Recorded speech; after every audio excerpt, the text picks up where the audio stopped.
or Reed. Alexander, on behalf of the people. This case looks simple on the surface. A man on tether, a cut strap, and a judge who's already seen every excuse in the book. But what unfolds here is much bigger than a technical violation. This is about trust, accountability, and how one impulsive decision can spiral into real consequences for an entire family. Timothy Reed isn't here for a new crime. He's here because he violated the court's trust. He was given a tether instead of a jail cell, a chance to stay home, work, see his kids, and prove he could follow the rules. And that tether? It's not just a bracelet, it's a contract with the court. Cut it, tamper with it, lie about it. And you're telling the judge you don't take that contract seriously. From the start, the defense tries to soften the landing. They ask for a no-contest plea, trying to protect Reed from further liability. But Judge Simpson isn't buying the story. He's already seen the photos. He already knows what a clean cut looks like. And what really bothers him isn't just the cut, it's the lie that followed. This hearing becomes a collision between reality and excuse. Reed says he wasn't running. He says he panicked. He says something snapped. But the court is focused on one question. Why double down on a story you knew was false? Good afternoon, Assistant Public Defender Lauren Perny on behalf of Mr. Reed. Mr. Reed, state your name for the record, please. Timothy Reed, third. All right, where are we on this? So, Your Honor, this was adjourned out due to a bond violation for a tether tamper. I am asking the court if Mr. Reed can plead no contest to that for potential criminal and civil liability.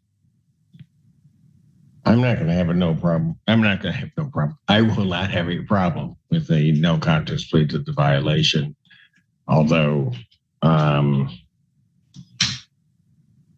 I have some concerns that there is not an admission as to what he may have done in this particular case, because initially I was receiving information that he had not cut the strap, but my concern, Your Honor, is I'll tell you, Mr. Reed,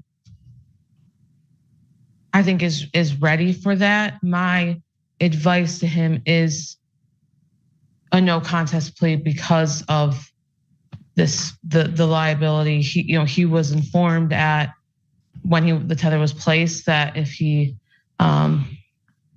tampers with it, he can be charged. I know Your Honor have seen people be charged. So that's my concern right now, is with the potential of that.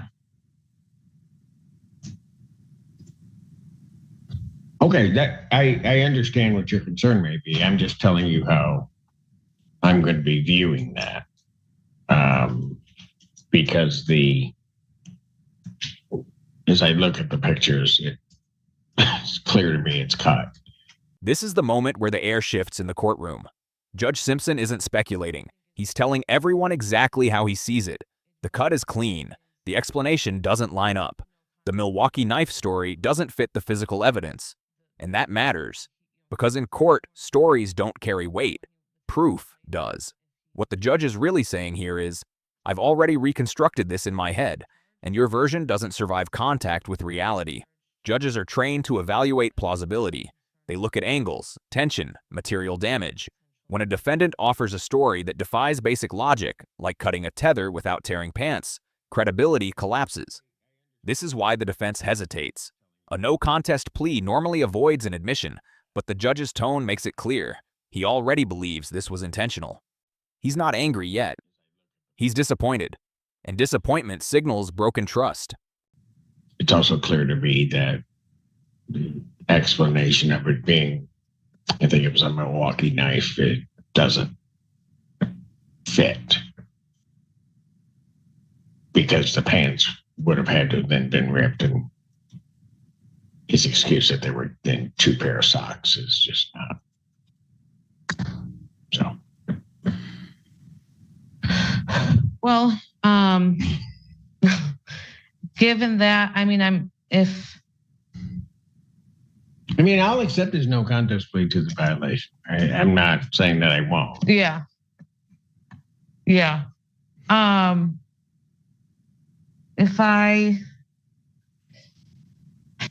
Would Your Honor give me a chance to speak with him in holding, and he can decide what he wants to do given what the court has said?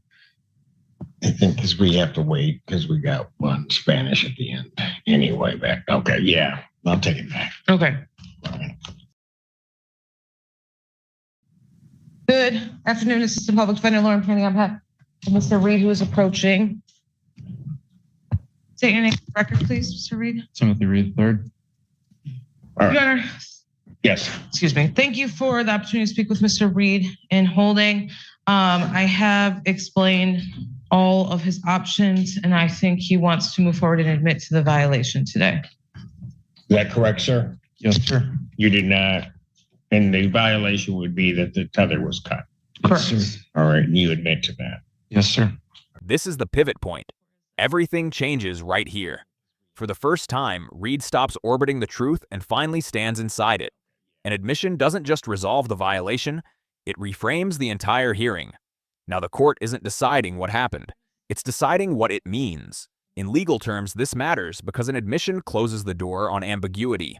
The judge no longer has to infer intent. Reed owns it, and ownership is the currency of credibility in court. It doesn't erase the act, but it tells the judge that the defendant understands the gravity of it. You can almost feel the weight lift slightly. Not relief, gravity, because now comes sentencing. And sentencing isn't about revenge. It's about proportional consequence. The court must balance punishment, deterrence, and rehabilitation.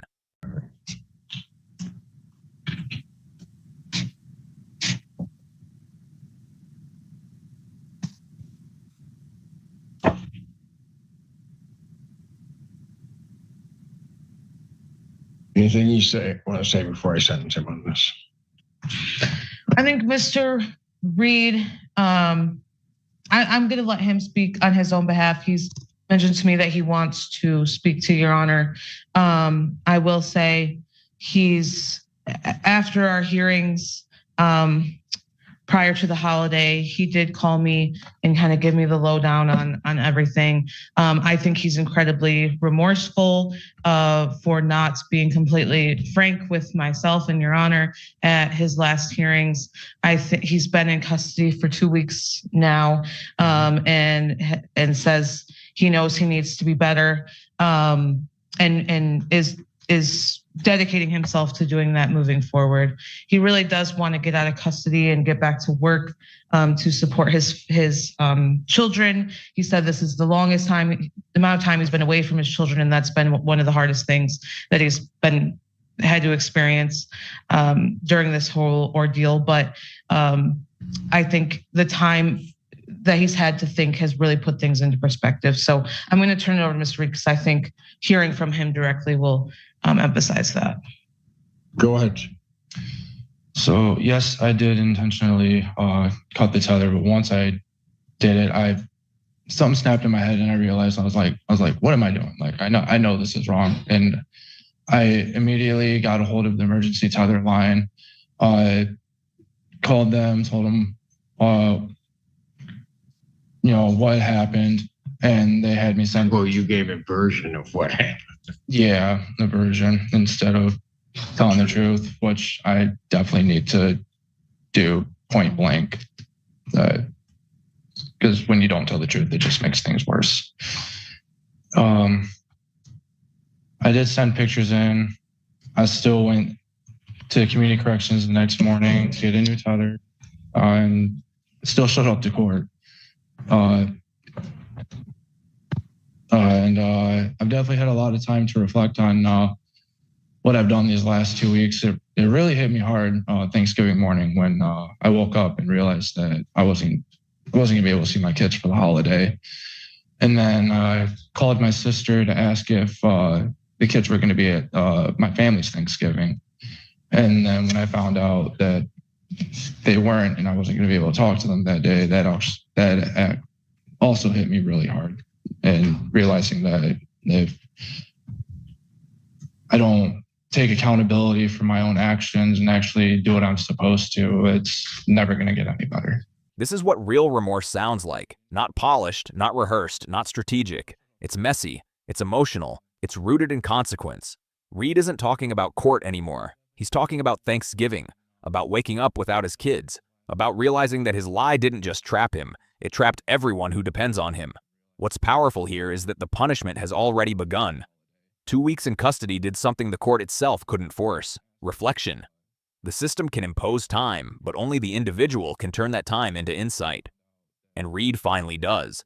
This is where Judge Simpson's role becomes more than procedural. He isn't just listening, he's measuring sincerity. Judges hear apologies every day. Most of them are hollow. This one lands because it's anchored in loss. And notice what Reed admits. It just makes things worse.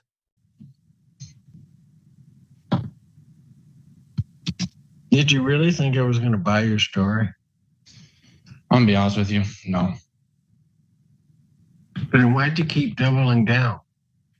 I have no idea, sir. I mean, I'm looking at the cut on it, and I had it pretty much figured out.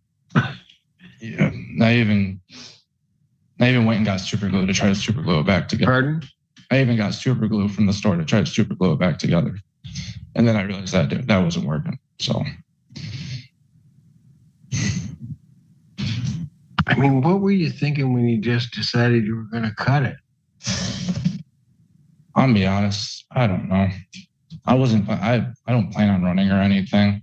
I've got kids that I want to be able to see. And I want to get out of this whole process and be able to continue on with life and not get in trouble again. I know what I did was completely wrong. And it should have never happened in the first place. You know,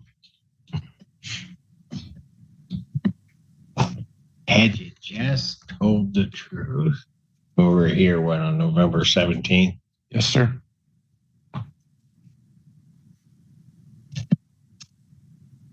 Probably would have been out for Thanksgiving. Yeah, I realized that. All around this is just stupid. This exchange is surgical. Judge Simpson isn't yelling. He's stripping away illusion. Did you really think I was going to buy your story? That's not anger. That's truth enforcement. When Reed admits he even tried to superglue the tether, the judge hears desperation, not malice. But desperation doesn't erase responsibility. It explains behavior. It doesn't excuse it. This moment defines judicial authority. The judge isn't asserting power, he's asserting reality. He's saying, I already knew. You only prolonged the damage. And Reed's response, I don't know, is honest in a way his earlier statements weren't. Because impulsive choices often don't come with grand plans. They come with silence, with blankness, with a moment where thinking stops. Courtrooms exist to reintroduce thinking, to slow people down, to force awareness. If you were in Reed's position, would you have told the truth immediately, knowing it might cost you freedom?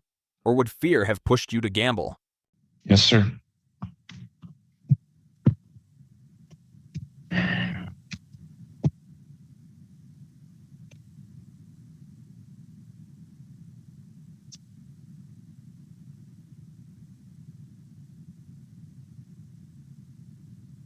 Anything else you want to say before I sentence him? Nothing, Your Honor. I'd ask that the court sentence him to credit for time served and reinstate his personal bond. As we say at the bench, he's being seen by Judge Perry on Wednesday. His bond there is denied, but she's kind of indicated she's waiting to see what Your Honor does.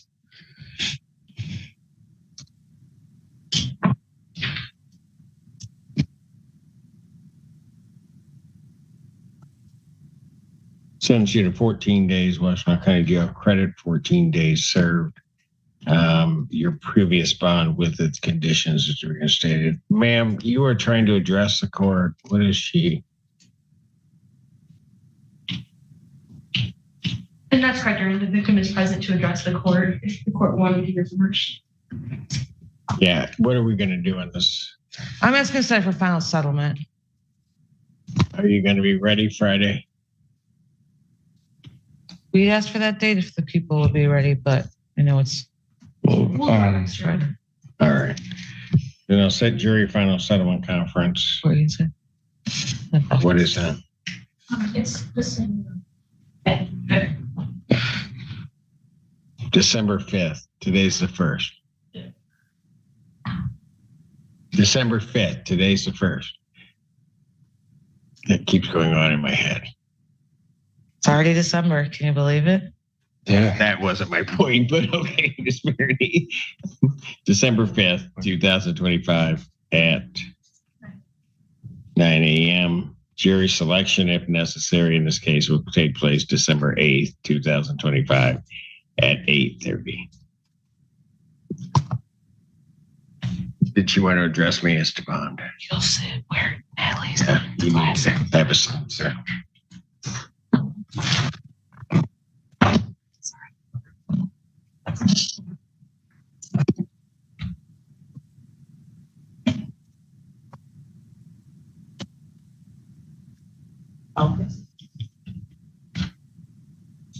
Hello. Just wanted to let you know because he's been in Can jail. you state your name? Oh, sorry, Rosa Bannock. Yes. I'm gonna try not to cry because I am in that state right now. But because he's been in jail, I have lost my job. I really just hope that you can release him. And I've also been sick for like the last 2 weeks. My kids have been obscenely misbehaving because they miss him. And my daughter has a neurodegenerative disease, doesn't understand what's going on. Her speech has gotten worse. It was getting better. And I just need him released so I can work and pay rent. This is the collateral damage, the part no charging document ever captures. Rosa isn't defending the violation. She's living inside its aftermath. Lost job, sick body, children unraveling, a daughter with neurological illness regressing because routine disappeared. This is what courts call impact. And it's real. Reed didn't just cut a tether, he destabilized a household. But Judge Simpson does something important here. He acknowledges her pain without erasing Reed's responsibility. Compassion doesn't replace accountability. It coexists with it. This is the hardest balance in justice. Protect the system, recognize the human cost, and notice how Rosa still holds Reed accountable. That's his decision. She isn't shifting blame, she's asking for mercy, not denial. So here's the real moral tension. Should the court prioritize rules or the children who suffer when those rules are enforced? I understand that, but you also understand how it turned out that he ended up in custody. Yeah, that's his decision. I mean, that was his. No,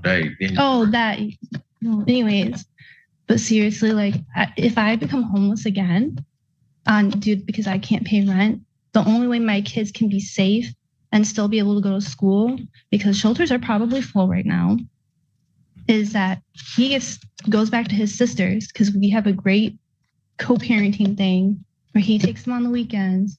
His sister already agreed because she knows the situation to take the kids. But he has to be there. I have no help. My dad's in Serbia. My mom's unreliable. My car has been broken down for months now. I don't have anywhere to go with my kids. I can manage myself, but I can't manage myself with my kids because I don't have any support. I understand. And quite frankly, back on the 17th, I wish I hadn't had to do what I did. And I think he, at this point, has learned. He is I think he's just manic, and that's probably why he did that, to be honest. What? Manic. He has bipolar. All right. Okay. I'm being serious. Well, he's going to get out. Okay. Okay. Can it be before Friday? Getting out of jail? Yeah. Well, I was going to let him go today. Oh. You want me to keep him till Friday? No. No. I ended up getting a new job. It's only part-time, but I work Friday, and they don't go to school on Fridays. I sentenced him to 14 days, credit 14 served, Okay. stated his previous bond conditions. Thank you. All right. I really appreciate He will be it. out as of today at whatever point the jail releases him. Okay. Okay. I really appreciate it. I'm serious. Not a problem. All right. I'm just stressed. Yes. All right. Take care. All right. Anything else we need to do on this? I don't think so. Something else. Yeah. All right. Thank you.